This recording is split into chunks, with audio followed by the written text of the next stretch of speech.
जब कोई कहता है कि भगवत गीता का ज्ञान सर्वोच्च ज्ञान है, जिसे समझ लेने पर हम इस ब्रह्मांड के सच को जान सकते हैं, जिसे अपने जीवन में उतार लेने पर हम अपने असली स्वरूप का साक्षात्कार कर सकते हैं, भगवान को प्राप्त कर सकते हैं, कोई जब ये कहता है तो हमारा रिएक्शन होता है तो जो ये रिएक्शन है तो ये सबूत है, ये प्रूफ है कि माया ने हमें अपने चारों तरफ से घेर लिया है।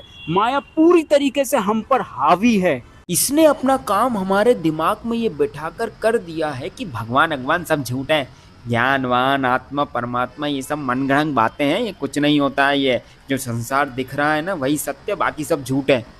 इसीलिए जब कोई हमसे भगवान की बात करता है, आत्मा परमात्मा की बात करता है, शास्त्रों की ज्ञान की बात करता है, तो हम उसे बेवकूफ समझते हैं, हम उस पर हंसते हैं और अपना माथा पीटते हैं कि कहाँ फंस गए। जबकि हमें अंदर से पता है कि हमारी कितनी बुरी हालत है, इस दुनिया के थपेड़े खा खा के पागल से हो गए हम। लेकिन बाहर अपना हंसता हुआ चेहरा दिखा करके ये साबित करने में लगे हुए हैं कि सब चंगासी। और भगवान ये बात जानते थे कि इस संसार में रहते रहते जीव की क्या हालत होने वाली है, क्या हालत हो जाएगी। इसीलिए उन्होंने इस ब्रह्मांड की शुरुआत में, इस ब्रह्मांड के प्रारंभ में ही इस भगवत गीता के दिव्य रहस्य को, दिव्य ज्ञान को सभी लोगों के राजा सूर्यदेव विवस्वान को दे दिया था।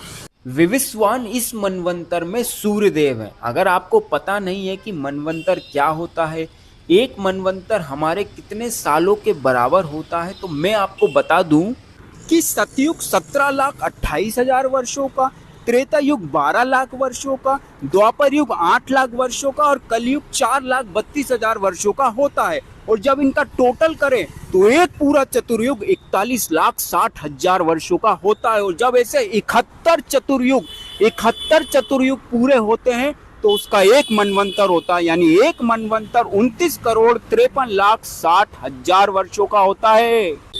तो भगवत गीता पहली बार 5,000 वर्ष पहले नहीं कही गई थी, करोड़ों वर्ष, करोड़ों साल पहले कही गई थी।